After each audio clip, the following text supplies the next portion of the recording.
Good day, fellow investors. Whenever you look at the news, there is always some topic that is the topic of the day or the week, then it changes. But how should a value investor approach this?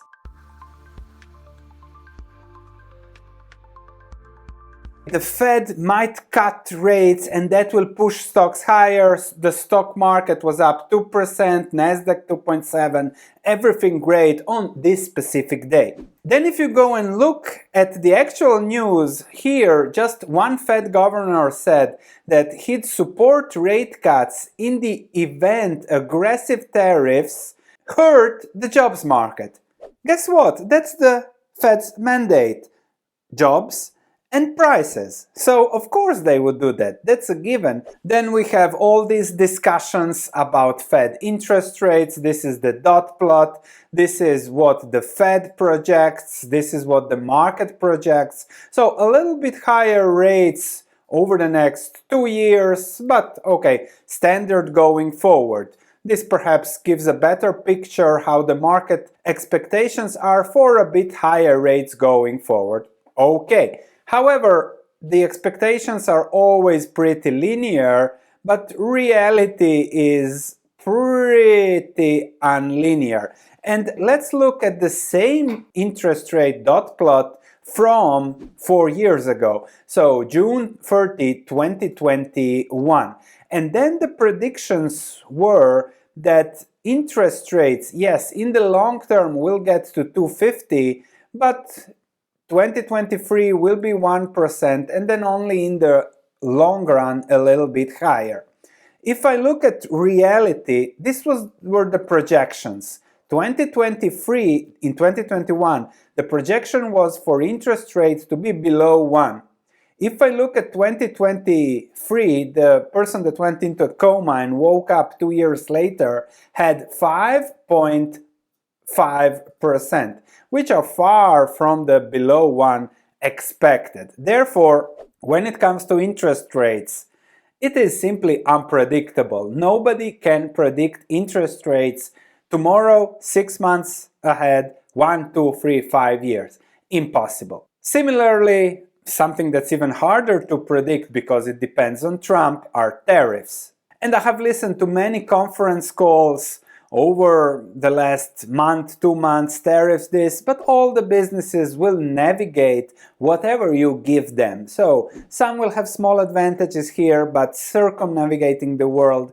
And yes, if tariffs are bigger, will have a bigger impact, if not, smaller impact, but that will all get smooshed away when you look at what businesses will do. Over time, the impact will be there, uncertain but irrelevant in the long term if you buy the right businesses at the right price. And that's the key of value investing. Price versus value. If I look at the price versus value conundrum at the current market, I don't think that tariffs, the Fed, this or that really matters.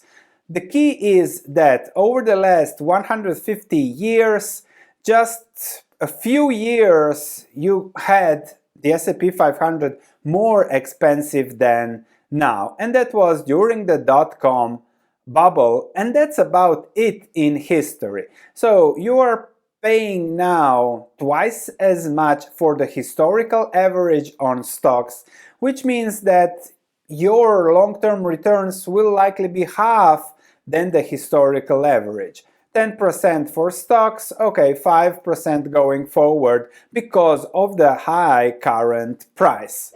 That's the price and value situation.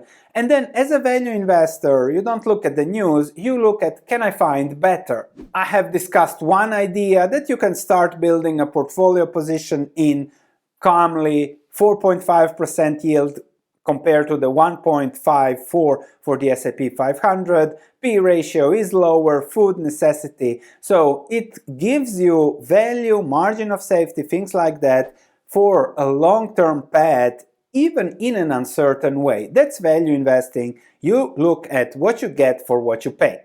And another topic that this week was a little bit shunned by last week was a big topic, US recession, tariffs, this and that. And this was a funny note that I found from someone on LinkedIn, how Goldman Sachs on April 9 said moving to a recession baseline, this is going to be a recession, and then 73 minutes later, Trump announced the 90-day tariff pause, and they are reverting their previous non-recession baseline. The thing is that recessions, they will come. We haven't had one for 15 years.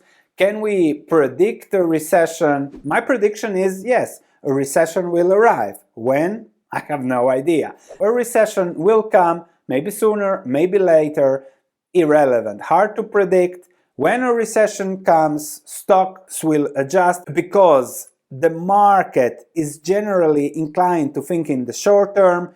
If the stock market goes up, buy more. If it goes down, sell. So that might create opportunities for value investors. What to do in between? Look at the price, look at the value, look at the potential hedges to be protected, as we discussed in this video 2 days ago. So hedging is an option, but in general, focus on value, because when it comes to macroeconomics, as what Peter Lynch says, if you spend 13 minutes a year on economics, you've wasted 10 minutes. I deal in facts, focus on facts, price versus value, not forecasting the future.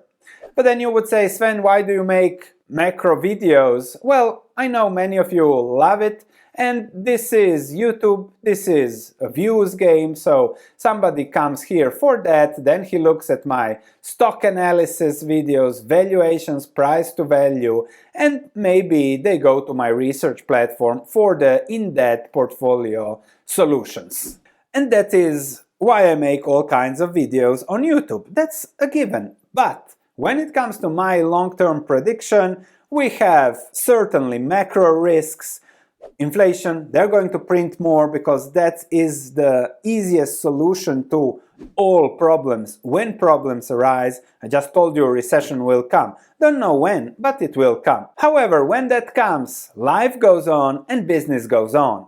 And we can discuss these risks, how this is unsustainable. At one point in time, interest payments are going to bite because this is unsustainable, there are going to be cuts, there will be recessions, there will be shocks that usually create opportunities, and in the meantime, all we can do is look at the risk and reward, the price versus value, protect ourselves by value, as I discussed, Archer Daniel Midland's hedges or things like that. Check my hedging in-depth analysis video for more on hedging. Check my research platform for more on deep value investing.